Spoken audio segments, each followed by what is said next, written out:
This is the beginning stage of looking over your nails and making sure your nails are clean. I start off by soaking my nails in warm water with my cuticle oil remover on my cuticle, and I soak my nails. And I take my cuticle cutter, and that's for me because at the salon I did a lot of that. So I was able to clean around my nail and buffer around my nail.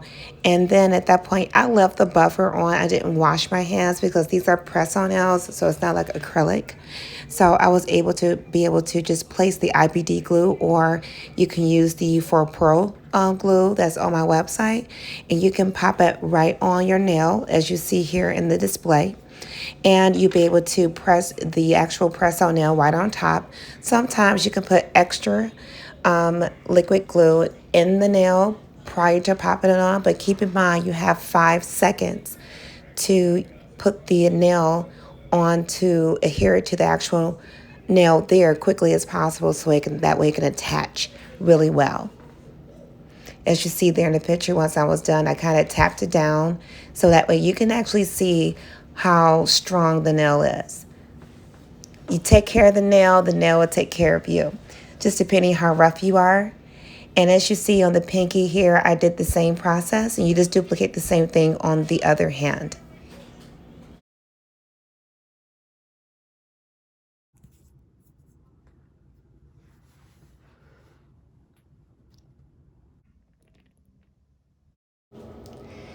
This is a very good, exciting step. I'm showing you just how strong the nails are. And as I stated, these nails are reusable. Just depending how hard you are, with the nail. You definitely can replace just a simple nail, or you can even get a set of 20 nails so that way you have more than enough. And what you also see me doing is applying my oil around my nail.